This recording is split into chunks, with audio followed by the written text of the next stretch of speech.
do you expect? The White Sox lost. It's the CHGO White Sox post-game show next.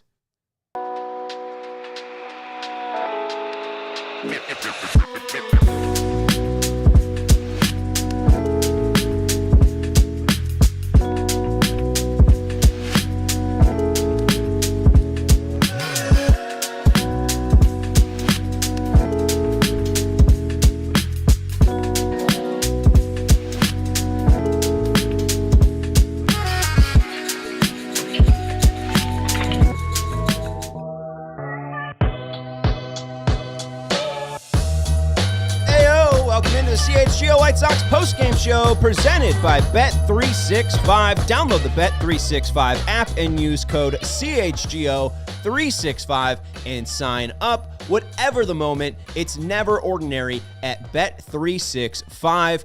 Hi, I'm Sean Anderson, host of the CHGO White Sox podcast, coming to you live from Studio B of our CHGO offices. My producer today is Joey Christopoulos. You'll hear his voice throughout the show. Joey, say hi. Hey, what's up, everybody? Great to be here. I said say hi, and now I'm feeling really good today until I watch the White Sox game. Back to you. Pushing the word count. Hit the thumbs up button. Make sure you're subscribing to the CHGO Sports YouTube channel. We have Blackhawks postgame, Bulls postgame, Cubs postgame. We have Chicago covered. There was a Bears show earlier. There was a Fire show earlier. We got White Sox postgame. We have you covered for all Chicago sports. Tell your friends, tell your kids, tell your daughters, your sons, your whatever Hawk Harold. We almost had that for 5 innings today. We almost had a call your sons, call your daughters situation. And we'll lead the show off with Shane Smith. We'll talk about the heartbreak in Cleveland, and then we will also talk about Chase Mydroth and when will Chase Mydroth be here? Because I can't watch, and you can't watch Jake Amaya anymore. But we're coming to you live after this White Sox loss 1-0.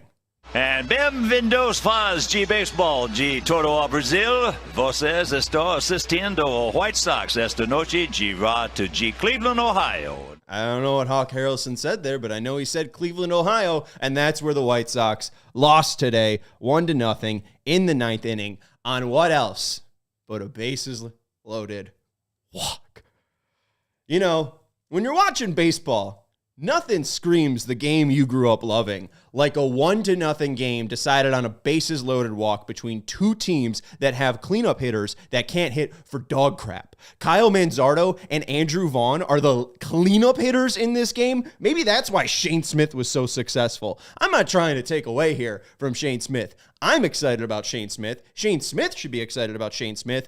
Brian Bannister, Chris Getz, they should all be excited about Shane Smith. You, at home, should be excited about Shane Smith. But the White Sox offense exists. And unfortunately, Cleveland is praised all throughout baseball on how they build a winner. They honestly just take advantage of a AL Central that has a sleeping giant in the Chicago White Sox, a team that won't spend but has the ability to spend at an upper echelon, at least above the halfway mark. But Cleveland is throwing out Kyle Manzardo, Jhonkensy Noel, Nolan Jones, who's on his second stint with Cleveland. I don't understand how this team has been so successful because their lineups are horrendous. They've just been saved in and year out by José Ramírez, who, as Joey referenced to earlier, broke up the no-hitter from Shane Smith in the 6th inning. Shane Smith, you should be excited about him. 6 innings pitched, 2 hits today, no earned runs, 1 walk, 6 strikeouts, 83 pitches, 90 whiffs. Could you imagine? He had more whiffs than he had pitches thrown. 9 whiffs, 14 called strikes. It's a called strike plus whiff percentage of 28%. Major league average is 30%. Shane Smith on the season, 11 2/3 innings pitched, 4 hits allowed, 2 earned runs. And really, I mean, Penn Murphy was inches away from keeping him perfect. He barely has 2 earned runs, 5 walks, and 9 strikeouts. This is the better of the 2 games. He finished that 6th inning. He ran into a little bit of trouble in the 5th today, but he was able to get through it. He was able to finish off the Guardians. His final at-bat, he lays down the hammer, I believe, to Manzardo, gives him this beautiful curve. He swings over it. Strike 3, 6 innings pitched for Shane Smith. He was fantastic. And one thing that is sticking out through these 2 starts so far for Shane Smith is this beautiful changeup. I was talking to Elijah Evans in the DMs about it. He thinks that it's a little bit more of a kick change. It looks like a circle change. There's a slowed down release of the pitch. I think it looks like a circle change, but what Elijah notes, and he's likely right, is that he could still throw it with a circle change and then kick it when he wants to, adding a little bit more of a spike to that changeup, giving it more of that drop. But Joey, if you want to flash the Shane Smith graphics from @TJ Stats, we love @TJ Stats. If you haven't checked out Thomas Nestico's work, go check him out @TJ Stats. He does beautiful work, puts together beautiful graphics. But as you can see, what sticks out here is the four-seam fastball and the changeup, that big extension as well from Shane Smith, him being 6'3", but getting nearly 6 feet and 9 inches of extension on these pitches, even though his fastball's around 93. They were talking about Cade Smith, the fact that he gets down the mound so much, it makes it feel a little bit faster. Perceived velocity is higher on those 93-mile-per-hour four-seam fastballs because he's able to get down the mound so much. You see that high grade because, again, that extension gives it so much extra life, and that's why the changeup, the changeup is filthy. That changeup has a orange bar on the velocity, 90.1, I believe it is. Joey, you're closer to that. 90.4 on the changeup. 90.4. And a grade of 61. That is an above average on the 20 to 80 scale, an above average changeup. And one of the tweets from, I believe it was Codify, there was no changeup in the major league so far from his last start that was that fast, that dropped that much, and moved that horizontally. His changeup is truly demonic. It is probably the best pitch right now in the White Sox rotation. So I'm thrilled for what you've seen so far out of Shane Smith. There was talks from me before the season, because he's a Rule 5 pick, will he be a starter for the entire year? Will you have to move him into the bullpen? I think with these first 2 starts, unless he falls off the complete boat, train, whatever, unless he starts looking like he just can't throw that much because he doesn't have a true innings base, you just got to ride him out as a starter. Well, the key is going to be, it's going to be young pitcher 101, right? And he did it today. He was pumping fastball for strikes early in the count, and then he was able to layer it with changeups as it moved along, which was obviously his out pitch. Curveball was okay, but if he could just literally get ahead of the count with strikes, with the fastball, and then he can layer in that changeup at different speeds, it's impressive. Yeah, no, it's been filthy so far. And the one thing, too, he should just be a starter for the rest of the year. It seems like Martin could possibly be trade bait if he's enticing enough. The Milwaukee Brewers just gave up a ton for Quinn Priester. Davis Martin is much better than Quinn Priester. Maybe less controllable, but Davis Martin is definitely better than Quinn Priester. Perez is here, but also I think Perez can get traded. I think there's, with his contract language, he's wants to be bought out for next year. He doesn't want to be on this team next year. It doesn't seem like they signed the Martin Perez to keep him around. If there's a team that needs, that 5th starter to get to the end of the year, Dodgers already have Blake Snell on the IL. Maybe a team comes calling for Perez. I think it's more likely that Cannon gets set down. I think that Shane Smith and Sean Burke seem to be the 2 starters that will be here at the end of the year, knock on wood, barring injury. So you should be very excited about Shane Smith.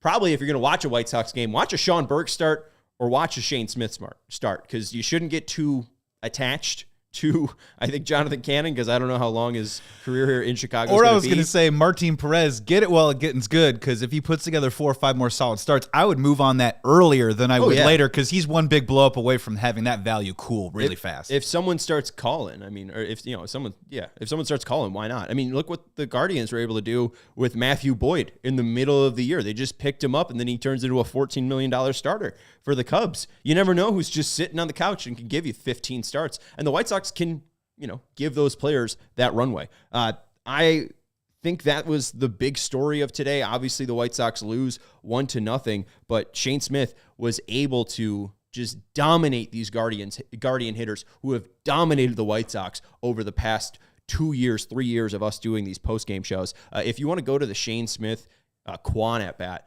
this one shook me to my core, because again, you look at the four-seam fastball velocity on that 92.9 miles per hour. It's fine. It's a called strike. It's down the middle. It's a called strike. The second one, though, is that nasty changeup that Kwon just stares at. It's right at the knees, 89 miles per hour. And the Gamecast doesn't do the swing or the sword that Kwon gives on this changeup. It's a disgusting changeup that completely falls off the table, and Kwon gives it this half-hearted, fully around swing. He grimaces when he does it. A fantastic job by Shane Smith, a pure domination of Stephen Kwon, somebody the White Sox haven't dominated for a while. And the thing, too, that's the second time seeing Shane Smith. That wasn't the first at-bat. It wasn't like he was just going up there and getting used to him. He saw Shane Smith already, and he went up and looked terrible. So I don't know how many times Stephen Kwon has struck out in 2 games against the Chicago White Sox, but he did today, and I'll make note of that. If you want to go to the other one, too, I think there was one final Shane Smith stat. Here are the called strikes and whiffs. And again, just dominant up in the zone, getting strikes and swings and misses. The 3 swings and misses on the four-seam fastball were up and in, but the changeup was just a monster. You could see all the green that lights up the lower part of the zone. That is, again, I think easily the best pitch in the White Sox rotation right now. I'm thrilled with what Shane Smith has done. There's no reason to send him back to Milwaukee. There's no reason to put him in the bullpen. He can move to the bullpen, and his stuff will probably even play up a little bit more. But if he has 4 pitches, which that four-seam fastball plays up in the zone, that changeup seems to be his best pitch so far. That slider was able to help him against righties, and then finally that curveball gets him out of the entire start. So I'm thrilled with what we've seen so far from Shane Smith. Yeah, and if I can add to as well, I mean, giving up those back-to-back singles to Ramirez and Santana and getting out of the inning, not going to show up in the box score, but those 2 hits came from getting out of that too. It's huge. Yeah. And Ryan says the high strike zone fastball worries me. I think it's flat enough, and the extension that he does get on it makes it a really difficult pitch to square up. We haven't seen anyone square him up yet. That first ball that gets squared up is going to go very, very far. He's not inevitable, invincible. It definitely is going to have some bad starts. He's going to have starts where that changeup isn't going to be able to find the zone, and then he's going to have to throw that slider, that curveball, and that four-seam more in the zone, and that's when he's going to get touched up. But when that changeup's working, when he's able to be deceiving, I think you at least have to give him the 30-start runway or however long he can go to see if you have a starter. Because this could just be absolute found gold at TJ Stats, who we show the stuff graphic a lot. He mentioned that he could be the steal of the Rule 5 draft, and he was the number 1 pick as I knock over my mic. So I'm thrilled with Shane Smith, and it does have a little bit of a feeling like Garrett Crochet. Like not in the way that he's going to be an ace, but I already showed the chart earlier. If you want to show the chart again, Joey. Show whatever chart you want. Let's show the TJ Stats chart again. I don't think Hump got enough of it. But yeah, no, I think that this has a Crochet like feel to it. So I'm excited. I don't know if it's going to be that explosive, but just the fact that he was able to go from the first start with 4 walks and just attack these Cleveland hitters, not be afraid of them, get through 6 innings, barely hitless, and just dominate. It's exciting to see him build off of that first start and be even more dominant, going from 3 strikeouts to 6 strikeouts, 4 walks to 1 walk. Exciting stuff from Shane Smith. So get excited. Let's take a break here on the CHGO White Sox podcast. We got to let you know about some of our friends. First, we're going to let you know about our friends over at Bet365. We mentioned that you could sign up with code CHGO365 over at their new app. They are live in Illinois. Download the app and bet $5. You get $150 in bonus bets, win or lose. Sign up, use the code CHGO365, deposit $10, and place a bet for $5 to get $150 in bonus bet, win or lose. Want to let you know about MLB early payout with Bet365 early payout offer. You're a winner if your team goes 5 runs ahead with an instant payout on straight bets and parlay selections marked as winners. So download the app and use code CHGO365 when you sign up. When you do that, you bet $5, you get $150 in bonus bets. Win or lose. Bonus bets can be used on the spread, totals, player props, futures, and more. Whatever the moment, it's never ordinary at Bet365. Must be 21 plus. If you or someone you know has a gambling problem, crisis counseling and referral services can be accessed by calling 1-800-GAMBLER. We also want to let you know about our friends over at Game Time who are going to save you so much money this White Sox season in 2025. The only way you should be buying tickets for White Sox games is Game Time. Use code CHGO when you download their app. The best part is the last-minute deals. You get all-in prices and views from your seats with their app and their lowest price guarantee, but the last-minute deals is what you want to use. Wait until 6:39 for a 6:40 start game and get those $2 tickets because, hey, let's just be honest, there's going to be at most 20,000 people at the park for a White Sox game. And if you want to be two of those 20,000, go use Game Time. $2 tickets. $2. I guess I can't promise that because, hey, there are Yankee games out there and people love seeing the Yankees. People love seeing the Dodgers. I don't think the Dodgers are here this year, but they were last year. And people loved seeing the Dodgers when they are in town. But take the guesswork out of buying tickets with Game Time. Download the Game Time app, create an account, and use code CHGO for $20 off your first purchase. Terms apply. Again, create an account and redeem code CHGO for $20 off. Download the Game Time app. Last-minute tickets, lowest price guarantee. Let's get into how this game falls apart. And make sure to hit that like button and make sure you're subscribing to the CHGO sports channel. As Pump is Not Hump mentioned, the Cubs got their own channel, and we'll be rolling some out soon for other teams. It's coming. But right now, subscribe to the CHGO sports channel and make sure you're hitting that thumbs up button. But let's get into the White Sox falling apart here.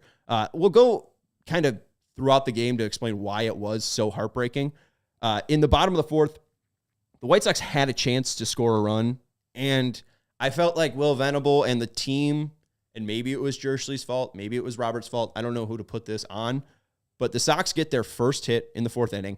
Robert smokes a ball 101 miles per hour off the bat. There was one stat that I did see too, that so far it was leaders of increased bat speed throughout the year. Robert is up 2 miles per hour, and he is a leader. We haven't seen any home runs. He's still got an average under 200. But hey, he had a 101 mile per hour single today, so woohoo. He also got on the ninth inning, so we'll talk about Robert. He had an up and day game because he walked in the first inning and then ends up getting picked off. And it seemed like, as Josh Nelson said, he made a toot bland, really wasn't aware and quick enough getting back. So he really just got completely picked off to the point where you really question if he was awake enough at first base. But then the next two times he's on base, he steals bags. So we'll talk about it. But Robert gets the first hit for the Sox. Robert's then picked off again after the walk. You get the toot bland possibility in the first inning. But Robert steals second in the fourth. Maton smacks a single into right field. Robert's held at third base. I think off the bat, Joey and I both thought that this was a run-scoring single. I thought we both were going to see Robert being sent, and he was going to be able to score standing up. Jones is unable to make the play on the ball. It bounces, and then he almost has the ball bounce over him. And then the throw even into the infield bounces in front of the second baseman to where it wouldn't have been a clean relay throw if Robert was going. So it seemed like where the White Sox were being aggressive after Robert gets on, sending him to second base, it didn't feel like they were aggressive enough. They held him at third base, even though he is a top echelon runner in Major League Baseball, has top tier sprint speed. I feel like they should have sent him because if it's out at home, oh well. Make the Guardians make that play. Nolan Jones is known for his bat, not his outfield glove, and he shows you with that throw to second base, Robert likely would have been safe, and maybe we're going to extras in this game. So I didn't love kind of being half in, half out in the aggressiveness, Joey. Yeah, look, I think the third base coach, definitely should have sent him. But again, it was a weird camera angle. So if anyone gets a closer look at it, please let us know. And then jump in the chat and let us know if he should have sent Robert around third. But for me, when he took that secondary league, he froze, took a step back towards second base when I would have liked to have seen him either stay there or actually he could have moved a little bit closer to third, see if that ball had dropped, and then make a decision from there. The other part about it was a lot of people are like, well, he would have caught it if it was a line drive.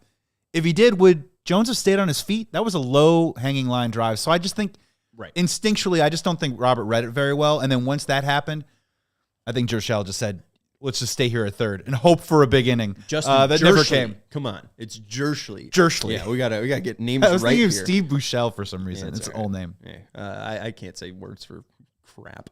Anyways, I guess again, to Jim Oakes initially read it as a single. off the bat. I just feel like if your job's a third base coach with Robert, and it felt like, I don't want to put this all on Jersley too, because you mentioned that you saw Robert possibly like hold up a little bit at second base. It took and we away the saw confidence. that too. He wasn't really aggressive in the ninth, which is fair. He's the game tying run. It's a pass ball strike that gets under the catcher that Class A throws. Tice swung and miss, but the catcher's unable to actually grab it. It goes to the backstop. Robert's still like, even though the ball is clearly behind the catcher, Robert's still like kind of late making his decision. He walks to third base pretty much, which is fine. But it did feel like he could be a little bit more aggressive on the bases because he is so fast. Maybe he is a little bit more confident in his speed, where if he is late on something, he still thinks he can get to the next base, but you could even have that second base. I mean, you see how menacing Pete Crow Armstrong is, or Ellie De La Cruz can be, because they are so fast. I have a feeling like Luis could just be a little bit more aggressive on the base pass, and this game's possibly tied up if they're aggressive in the fourth. It comes down to game situation type stuff with Luis Robert. This isn't the first time we've had this kind of conversation. Like, to be very fair, when he hits the ball in the nose of the shortstop, he is booking it out of the box. Obviously, it was an error, it was an overthrow there, but Luis Robert obviously made that play happen by running hard out of the box. But then in those other situations where instinctually he's a little step slow. Right. And then in the bottom of the fifth, I mentioned that Shane Smith kind of ran into his bad inning. Last start, it was the the sixth inning, where Penn Murphy then comes in, is unable to get that line out. Again, very similar to Maton's single in the Nolan Jones game. Gets right in front of the right fielder for the Sox. In the bottom of the fifth, he has 6 straight balls to open up the inning. Then he plunks Lane Thomas with a changeup, but it's on the back wrist. And you were talking about how cold it was and how bad that one looked. It seemed like Lane Thomas's wrist. That's an all-timer. Softball. One in the hip, one in the wrist, or fouling a ball off your shin in that type of weather. The worst. And the back wrist, too, right? I mean, I think some guys have front wrist guards on. You're not expected to get hit in the back wrist. It's kind of like hitting the back shin. You're just not expecting a ball to go there. Then Sosa gets a ball that's lined out. There's runners on first and second after the hit by pitch because, again, the 6 straight balls, so the first guy walked. Sosa gets a line out, and he has the ability to get a double play, but drops the ball in the transfer. We'll talk a little bit more about Lenine too, because he does something in the 9th inning.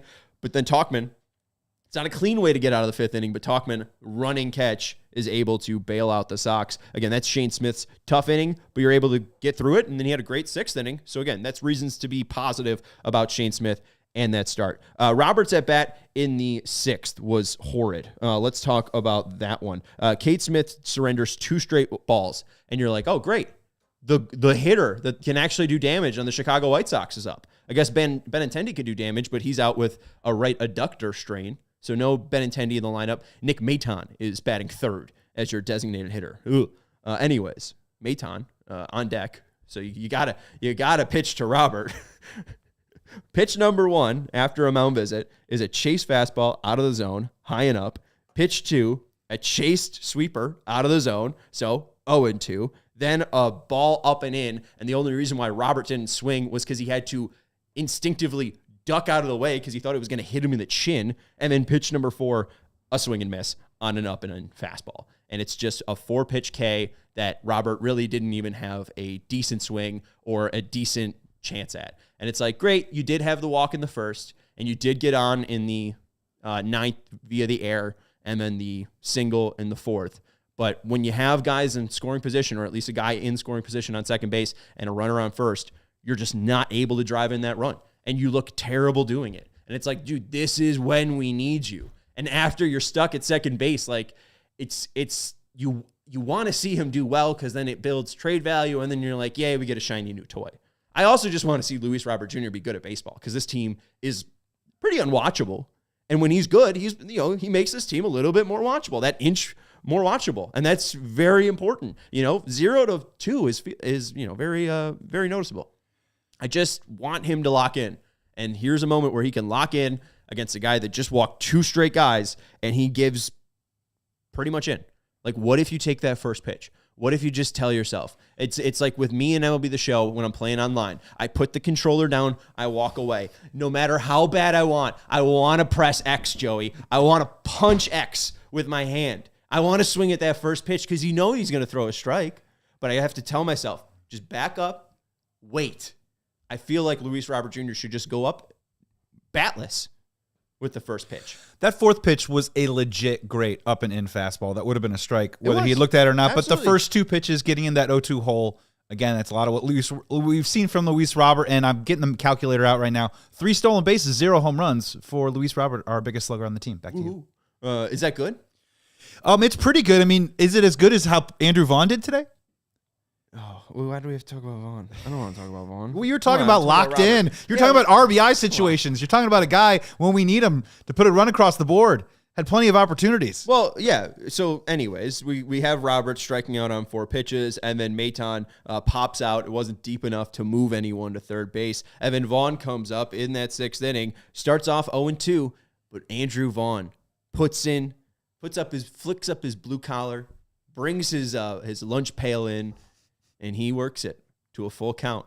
And what does he do, Joey? Spraying foul balls, baby. Yeah. And then what does he do, though? How does he capitalize after John Triffin's like, 0-2, and now it's full. Man, Andrew Vaughn having himself an at-bat. How does he punctuate this at-bat? He pops up on basically wait. This was a weak grounder to the shortstop. Oh, that was the weak two-hopper. Just directly right to the shortstop. Close. That's his next at-bat. But you're absolutely right. That's for his next trick. Next at-bat, he doesn't even hit out of the infield. But yes, foreshadowing from Joey. There's another terrible at-bat from Andrew Vaughn later on. Then there's Smith's bottom of the 6th. Shane Smith. Yeah, right. He Ks Rocchio to start, and that's coming up with Kwan and Ramirez. I thought that was huge. After the rough inning, what does he do to the first batter, the 9 batter? You can't mess around. You can't give this guy a free pass. He strikes him out to start off the inning. That was great to see. Another reason to get excited by Shane Smith. I was wondering who Smith was at a second. I started confusing myself because Cade Smith was the pitcher before for the Guardians. We're talking about Shane Smith here. Then he attacked Kwan on 3-2, and he was able to get him to ground out, which was huge. Again, just cojones on the kid. And even though he pitches to J-Ram where I felt like you couldn't, you got the no-hitter going. Just give J-Ram the at-bat. You know how this is going to end. It's still like a duck snort, a really poorly hit ball that Vargas has shifted over off the third baseline, pretty much playing more where a shortstop is. They're shifted a little bit more, not a true shift, but the shortstop's pretty much up the middle, and Vargas is more at shortstop. But this ball kind of like lazily goes past the third baseline, and Vargas picks it up in foul territory. Not quickly enough there to get Ramirez over at first. So that's how at least the no-hitter was broken up. It wasn't like that. You knew he wasn't throwing a no-hitter.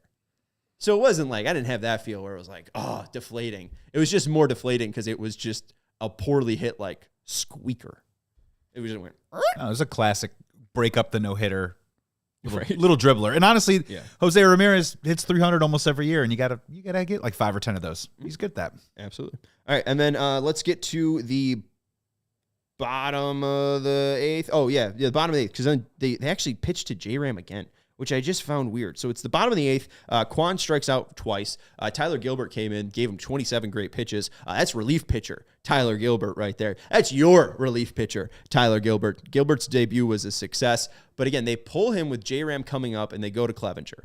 And my thought is just, again, what Herb Lawrence told me every time we watched a damn Guardians game, and anytime we watched a damn Twins game, why are you pitching to Jose Ramirez? Why are you pitching to Byron Buxton?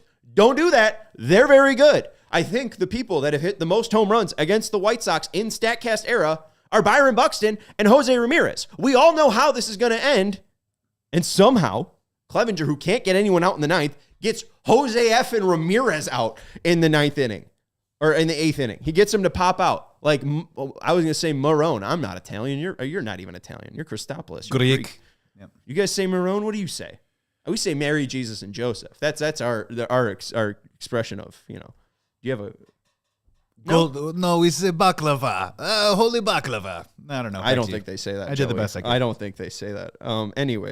Clevenger gets Ramirez to pop out, which was surprising. Top of the 9th, Clase comes in, and then you're like, hey, the White Sox actually do something. Robert beats out an infield grounder with hustle. Like, again, it's not like everything's poor with Robert. He's just not hitting the damn ball. Out of everything else, he's picking up the ball in the outfield. He's able to throw guys out. He's able to steal some bags. He's able to hustle and beat out infield grounders. It's a 104.4 mile per hour grounder that he beats out. That's impressive because he's able to just get there fast enough. It's just there's no power. And that's what GMs want to trade for, is the 28-year-old who can hit the ball 487 feet. But Mike Fiers isn't in the league anymore. But anyways, Maton has an infield pop out. I willed the what's it called? The Robert Steele in the ninth. You did. I was like, he should steal that bag. And then he goes and steals that bag. And then Vaughn strikes out. He has the chance to drive Robert in from second. And Vaughn says, I'll swing and miss. But then, again, Robert gets to third base, but then Tice whiffs at 100. So the White Sox just unable to drive in that run. We'll take a break, and we'll talk about how stuff unfolded for the White Sox in that bottom of the ninth inning, and we'll talk about months behind comment of why is Clevenger on this team. We want to let you know about our friends over at Monarch Money. My life was saved when I married my wife and she took over my money. I don't have a tough time tracking where my money goes because my wife does it for me. I have a personal CFO. You may not be married. You may not have a wife who's your personal CFO. Finances, as I know, can be messy and confusing. I have ADHD and can't track where I'm going to be at 11 a.m. I definitely can't be where that I definitely can't track where that last $20 went. With Monarch Money, they could be your personal CFO, giving you full visibility and control so you could stop earning and start growing. It's more than your average budgeting app. Monarch Money is a complete financial command center for your accounts, investments, and goals. So don't just manage your money. Start building wealth with 50% off your first year for our listeners. Again, I'm bad at managing finances. You could be bad at managing finances. Go check out Wall Street Journal's best budgeting app of 2025. Monarch Money is the finance tool people actually love. So get control over your finances with Monarch Money. Use code CHGO at monarchmoney.com in your browser for half off your first year. That's 50% off at monarchmoney.com with code CHGO. We also want to let you know about our friends over at Empire Today. Let's get our favorite bobblehead out, huh? 588-2300 Empire Today. Our friends over at Empire give you the home floor advantage. Empire has flooring experts dedicated to flooring professionals who focus on flooring every single day. We've all been to those big box stores. I just watched a movie. He's Not That Into You. They were in a big box store, and Bradley Cooper told Jennifer Connelly that he's sleeping with somebody. I don't know what that has to do with Empire, but you don't have to go to the big box store and get your heart broken by your husband. Don't have to wander endless aisles with your husband who cheated on you. Then somehow you're hauling all those materials home with a guy who just cheated on you. Jennifer Connelly leaves. She does in the movie. Spoilers. Anyways, avoid all of that. Contact the experts over at Empire. Those big box stores might have a flooring department, but the person helping you with flooring may have been doing sinks yesterday and could be stocking light bulbs tomorrow. Empire Today is your best bet for new flooring. The experts over at Empire breathe flooring, and they will be with you every step of the way. It's a whole different ballgame. It's like signing an actual closer rather than having a closer who transferred from a starter to a reliever. Wow, look at that. Schedule a free in-home estimate today because some things are just better at home. CHGO listeners can receive a $350 off discount when using promo code CHGO. Yes, you heard right. A $350 off discount with code CHGO. Restrictions apply. Visit EmpireToday.com/CHGO for details. Let's talk about the ninth inning, bottom of the ninth. The weirdest play. Ball hit off of Andrew Vaughn, deflects right to Lenyn Sosa, who catches the ball in midair, and you're like, web jam. You thought you were going to be top 10 SportsCenter. You're like, wow, I get to finally watch SportsCenter. I haven't watched SportsCenter in 15 years. I get to finally watch Lenyn Sosa on SportsCenter. What a dream. And Lenyn Sosa throws it right through Mike Clevenger's leg. Clevenger was there. Clevenger, again, running over to first base, tried to do his best, but when the ball is between your legs. He even did the hold up, the phantom hold up, like I got it. But again, the ball, he held it up and then he showed it. Clevenger? Yeah. Look at the replay. It's a catch, coach. No, the ball's in between your legs. It's back at home plate. Tice has it. Anyways, they almost started that inning off perfectly. And maybe that would have changed the tide. Maybe Clevenger would have been like, oh, shake that one off. But the issue is he walks Manzardo. And then John Kenzie Noel comes off and he walks Noel. And Clevenger, the whole time, is sitting 90, 93. Do you have the Clevenger stats? If not, I could read them off my sheet here. Anyways, he was sitting like 2.5 miles lower than what he was typically sitting throughout the year. Like, I think he looked off on Sunday, and I mentioned that when he was in the game. Didn't have the cleanest 7th inning when he came in, and he was sitting around like 93, 92, and I was like, it doesn't look that good. But today, down 2.5 miles per hour on his four-seam fastball. He was averaging 91.8 on his slider, averaging 86.7. That's 2.7 miles per hour down, or actually that's his cutter. And then his slider is to 78 miles per hour. That's down 1.7 miles per hour. I don't know if it was just because it was freezing cold, but he doesn't look good. And the whole talk was that, hey, when you're a starter to a reliever, you get a little extra juice on that fastball. You get a little bit more oomph on your slider. We're not really seeing that oomph on the fastball. We're not really seeing that oomph on the slider, at least over the past 2 outings. And I'm, again, just surprised he's able to get J-Ram out. A guy that doesn't look his best, that is shaky in a new role. I thought that would have been the biggest disaster possible. But somehow, out of all the people, John Kenzie Noel, Kyle Manzardo, Arias, whoever else was up there, he gets J-Ram out. Then, bases loaded, no outs. Will Venable comes in, says, Brooks Baldwin, grab your infield glove. I was going to call him Brooks Boyer. Brooks Boyer was not on the infield. Brooks Baldwin was. He becomes the 5th infielder. Nolan Jones comes up. First pitch, whiff on the change, and you're like, oh, hey, there you go.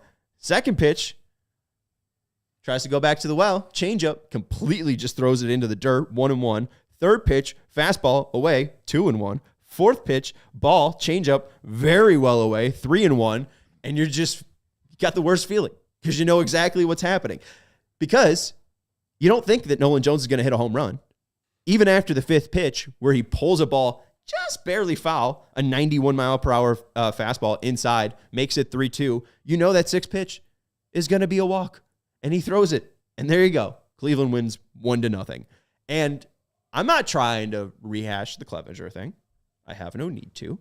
I feel like if you watch this show, whether you like it or hate it, people make second accounts and even jump in and give their thoughts. They like it so much. Hit that like button if you like it so much. I think where we should go back to is Chris Getz talking about gaining trust back on his first appearance on Foul Territory in 2024, and AJ Pierzynski calling him out, saying, didn't Rick Hahn just say that? I know you're not Rick Hahn. You did go to Michigan, but didn't Rick Hahn just say that we have to gain the trust back from the White Sox fans? And that day, they announced the second return, or the return 2 of Mike Clevenger. This is before the 3rd return. And Jim Margulis beautifully put over at Sox Machine just how shallow that talk is of we want to gain the fans' trust. Like, I felt very excited going into the White Sox season in 2025, and it was a completely sour note that Mike Clevenger was back. I crashed out. You can go, if you were on my timeline on that Friday, oh boy. There have been tweets that have been deleted because I was talked to by upper management because I maybe said some things that I shouldn't have. And I regret it, but also it's just how I feel. It's how frustrating this is because nobody thought this was the actual solution. Nobody thought it was the solution last year. And if you did, I don't trust your baseball opinion because Clevenger didn't look that good last year. He looked fine in 2023, but also he looked fine at his peak value probably in the past 3 years, and nobody wanted him. Like, why are we trying this out again? It flies in the face of a lot of discussions that we've had here on the CHGO White Sox podcast, and you have been dead set on, well, the White Sox simply just don't want to pay a certain number for a certain type of player right now because they're trying to grow and develop all these young kids. So if I say, well, why couldn't the White Sox have brought in Anthony Rizzo? Why couldn't the White Sox have brought back Jose Quintana? Why couldn't they have gone after Jorge Polanco? Something that maybe raises the floor a little bit in a couple areas of this team. And you were dead on right that they're not interested in doing that. So it begs the question, What is the interest in bringing back Mike Clevenger? He's cheap. He's cheap. He's the equivalent to a lottery ticket. Are you going to hit the lottery? A lottery ticket to what? No, I think Chris Getz is truly going to probably play the lottery for 10 years. And maybe one out of those 10 years, he'll finally hit the lottery and Mike Clevenger will work. I don't know, Joey. I don't know. That's why I tried not to talk about it. Tried to talk about his performance on the field. Past 2 games, it's looked pretty shaky. His stuff has seemed to degrade a ton. Doesn't seem to be working out. Maybe it is the cold. That could be part of it. Maybe going from the starter to the reliever role, he's not as warm as he should be or can get. And maybe that's part of the performance there, is being in Detroit and being in Cleveland in cold weather and not being as loose as he possibly could be. Maybe in the warm weather, it'll be easier to warm up. He was throwing 95 in Arizona. So, I mean, it could possibly be an injury. This is a guy that's been very injured throughout his career. I don't know what it is, but I'm definitely just questioning, why is he back? And it's, again, tough to put the faith into Chris Getz and the staff, because there are some stats that you really like. There are some things that you really love. I can bring up some stuff that Jack Lambert tweeted out and got me excited about the Chicago White Sox. But then also, like, you could just look at the Cease trade. You could look at the Fetty trade. You could look at them bringing Clevenger back twice. There's just some real question mark moves with this team and with this front office. I don't know where to sit with them. And now that they sit 2-8, I don't really trust them to be building towards something. The minor leagues are interesting, but also your best bat, or what people thought was your best bat in Colson Montgomery, looks horrendous. And I think most people thought or wanted Chase Mydroth on this opening day roster. And they're just being tortured with Jake Amaya's performance. Where does it end? I don't know. Anyways, let's get into some positive, then we'll get to Jake Amaya. At Jack Lambert _ teams with an above average zone and out of zone swing decisions so far, ranked by overall swing decisions. So this is a positive decision as a team on swinging on pitches that are in the zone, and a positive grade on deciding to swing at pitches or not to swing at pitches outside of the zone. There are 6 teams that have above average zone and out of zone swing decisions: the Mariners, Red Sox, Phillies, Rays, and Cubs. If you have any ability to deduce, you could probably understand that the White Sox are the 6th team. Yay! Woohoo! Yay! 51 grade on the White Sox on zone swing. That's out of the 20 to 80 grade scale. So they're about neutral, but it's still positive 51, barely above average. And then the outside of zone swing rate is a 61 grade, so above average. So yay, White Sox. You may be wondering, why are they scoring 0 runs? Why have they been shut out twice in 10 games? They're 24th in Major League Baseball in power grade. They are 20th in Major League Baseball in contact grade. They whiff more than they should as well. So that's pretty much the issue with the White Sox, is maybe Ryan, I was going to say Lambert, maybe Ryan Fuller is actually helping the White Sox with their swing decisions. Maybe the White Sox are being better and giving more quality at bats. But the issue, maybe the issue is with Clevenger, most of the bullpen, is talent. Maybe none of these guys are worth a damn. And I don't think anyone's really surprised by that, because I think we all picked a team that was going to lose 100 games. I got another positive for you. The White Sox in the AL Central right now, 3rd in run differential. In run differential? Yeah. Really? Yeah. I thought you were just going to say 3rd in record. Now, Indians and Twins have been outscored by more runs. The Guardians and there Twins have been outscored by more runs. The Chicago White Sox. Yeah, that's good. Yikes. Yeah, so and hey, pitching no offense. The Guardians win today, and they win 1-0. They barely eke out a win. There was one person, Carter at NCAA Badger Ball, who said, I don't think a single batter on this team brings me joy when I see them step into the box. Joey, anyone bring you joy on this team?